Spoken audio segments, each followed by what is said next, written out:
The Super Mario Bros. Movie is already one of the most successful films of the year, having passed the $1 billion mark. Obviously, audiences are loving it. But critics have an issue with the voice casting, criticism echoed by an unlikely camp, the professional voice acting community. Welcome to the Review Desk. I'm Desmond Kerk, and today we'll discuss whether celebrity casting is hurting the voice acting industry.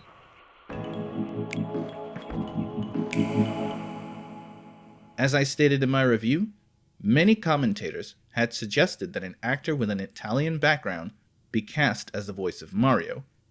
My name is Tara Strong, and I'm mostly known for my animation career.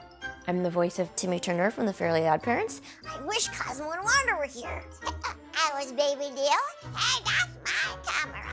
In a move that surprised everyone, legendary voice actress Tara Strong suggested Charles Martinet, who has voiced Mario since Mario Teaches Typing, released in 1991, have the honor of this animated portrayal.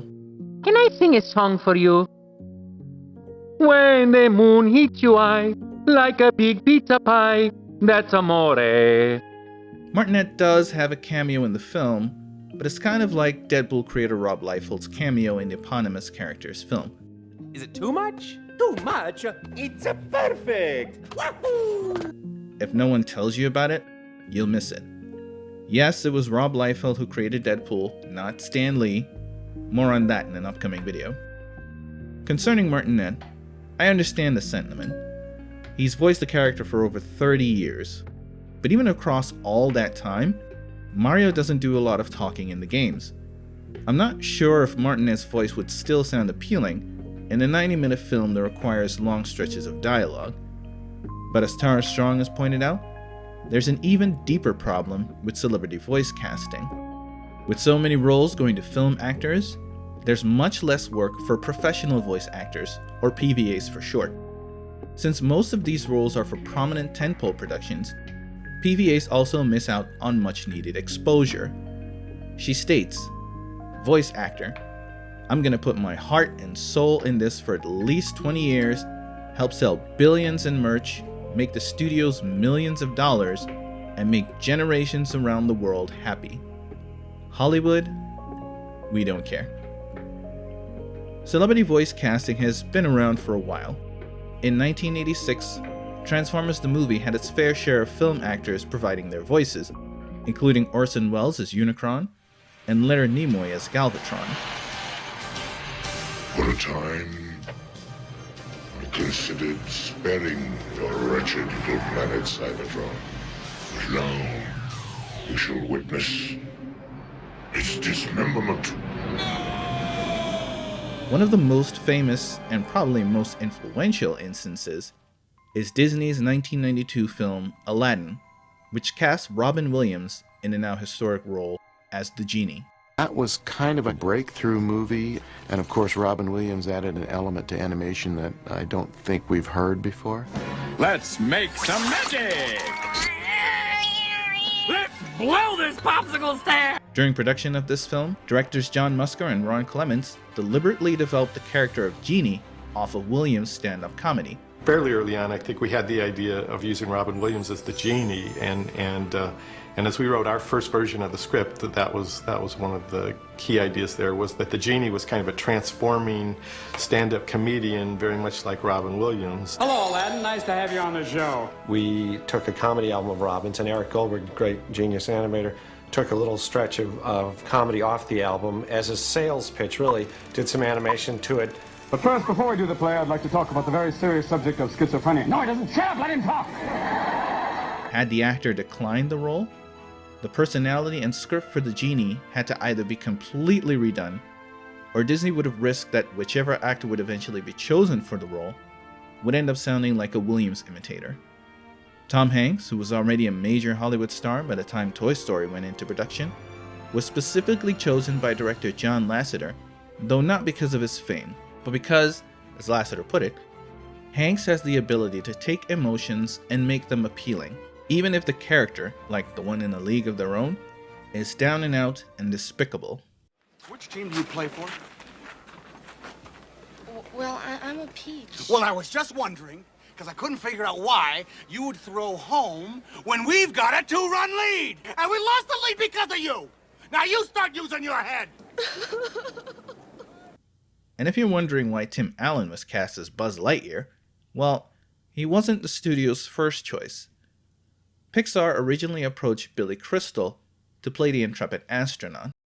Crystal declined because he felt that, being an animated effort, the film wouldn't be very successful.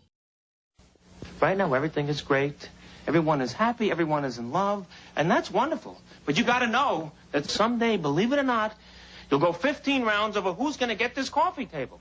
He has since stated that while he regrets declining the role in the Toy Story franchise, which has now grossed over $3 billion, Allen was a much better fit.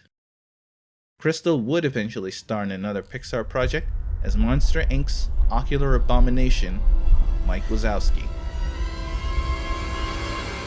Hey, is this thing on? Hello, testing. Hey, good evening, how are you? Nice to see you. So Hanks wasn't the only celebrity approached.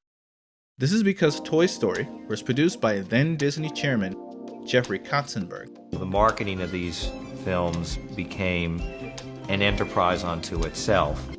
Katzenberg was a crucial factor in the celebrification of voice casting becoming a frequent trend when he co-founded a rival animation studio, DreamWorks.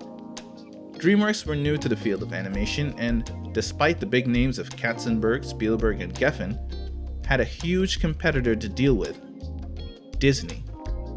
It's not easy going up against a company that's dominated Western animation for decades. Just ask Don Bluth. DreamWorks' strategy was to reel in viewers by casting celebrities with recognizable voices in almost all of their animated projects, with Ants being the most overt example. The whole system makes me feel insignificant. Excellent. You've made a real breakthrough. I have? Yes, Z. You are insignificant. I am? Everyone was a celebrity voice actor. Woody Allen, Sylvester Stallone, Sharon Stone, Jennifer Lopez, Christopher Walken. Phew! But it worked. People wanted to see that donkey who sounded like Eddie Murphy, and that snail who sounded like Ryan Reynolds. But this quickly revealed the biggest difference between celebrity voice actors and PVAs. The film actors were basically just being themselves. Wake up, buddy. It is walk o'clock.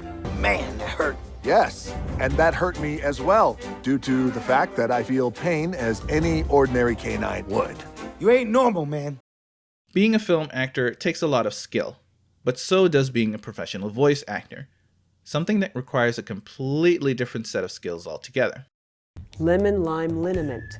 Lemon lime liniment. 11 benevolent elephants. Try it. Hi, I'm Rudy Gaskin, CEO of the Society of Voice Arts and Sciences, here with my partner Joan to talk about all things voice acting. It actually takes months of training and sometimes years. And when I've worked with people that are on Broadway and celebrities, almost always, and these are actors, and almost always they'll say to me, I had no idea. This often comes up in voice acting where the script is saying that you're at a baseball game, let's just say, and then there's atmosphere, the fans are going crazy, but there's still dialogue happening, right? One of the things that we have to do is we have to talk over, like as if there's a crowd there. You're in the booth, you don't have people with you, you don't have props, you don't have a real environment, and you have to create a lot. We work with Phil Llamar, who's the voice of, one of the voices of Family Guy. Voice actors like Phil Llamar has spent years crafting several different kinds of voices suited for different character types, and it's even given him an impressive range to work with. Virgil Hawkins, aka Static Shock from Static Shock. John Stewart, Green Lantern from Justice League. No evil shall escape my sight. Ollie Williams, the weatherman from Family Guy. Wilt from Foster's Home for Imaginary Friends. One of my favorites is Dracula from Grim Adventures of Billy and Mandy. And of course, the samurai known as Jack from the cities of the same name. One of the greatest legends in voice acting is Frank Welker. This man has so many different voices, most people might not even realize that many of the characters they're familiar with were voiced by the same guy.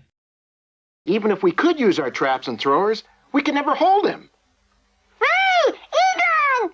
Hide! Hide! Hide! Oh! Hide! Ghostmaster's coming! You find that most guys who do voices in the cartoons can do many impressions of people and sounds and all that, but other cartoon characters I do. I do, Baby Kermit on the Muppet Babies. And Skeeter, don't forget Skeeter. Now, she's a little girl, and he never mentions her because he's a male chauvinist frog. I spend most of my time doing voiceovers. It's fun, it's fast, and it's furious. And another great thing that voice people really enjoy is that when you're an on-camera actor, usually you get stuck with doing one role or whatever your physiognomy restricts you to. But here, like on Ghostbusters, I mean, you can come in and you can be a little dog, and you can be like one of these guys. Or you can even be a person with 12 voices. Hello, how are you? I have 12 voices. Pennies, nickels, quarters, dimes, come to us while there's still time. Golden ducky ever bold, look into our eyes of gold. Now, on camera, you can't quite get away with that, you know. So this is, for an actor, it's a tremendous thing to be able to play bad guys, good guys, and all in the same show. No wonder he can hit those high notes. When accepting a voice role, film actors often discover a whole new world that's incredibly fun to play in. They get you to do great things. You can fall off of cliffs, and you're jumping, you actually spin, and you get hit with something, you fly. Whoa! There goes my ulcer! I love that kind of stuff.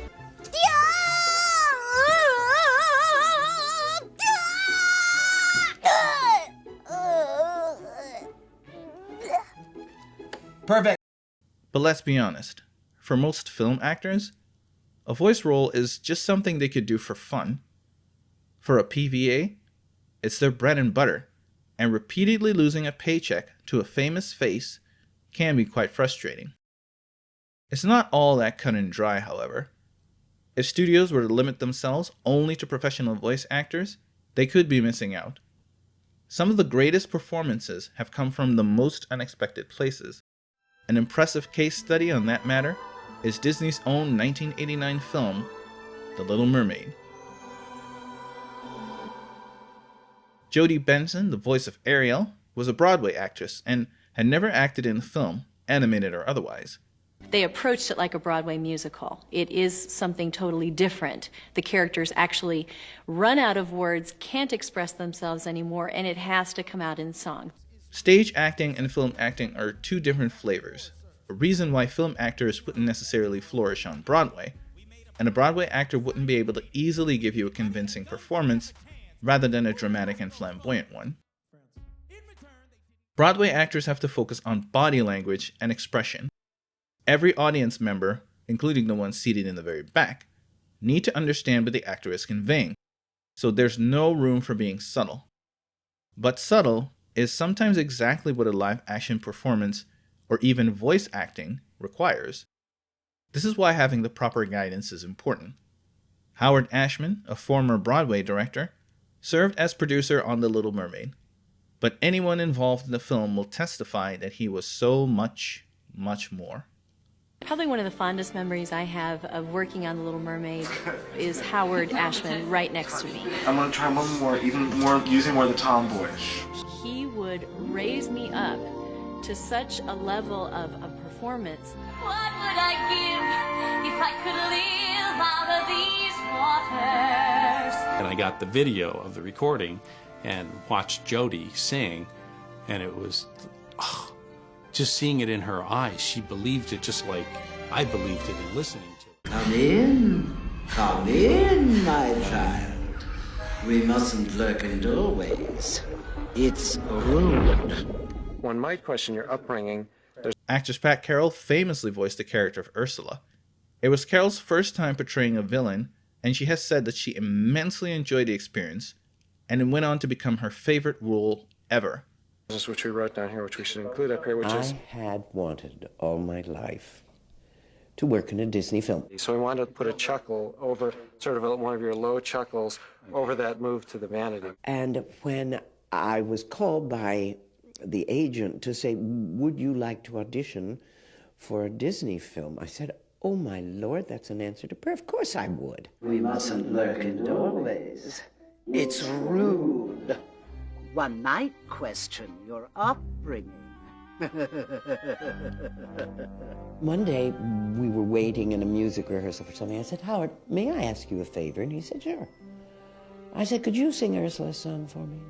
Well, he put on the cloak immediately, sang the song. He was brilliant. To those poor unfortunate souls. And I watched every body move of his. I watched everything. I watched his face. I watched his hands. I ate him up. With some help from Ashman, she shaped Ursula, who is now undeniably one of Disney's most memorable characters. And I said, Howard, is it all right if I steal those? He said, I was hoping you would. Sam Wright was a great inspiration in the character Sebastian. I love his bottom lip. He was a Broadway performer. He could dance and he would move in front of the microphone, and he'd be really deeply into character. Yes! Thank you. Thank you. As I said, in most cases the film actors just sound like themselves. But there are, of course, standouts.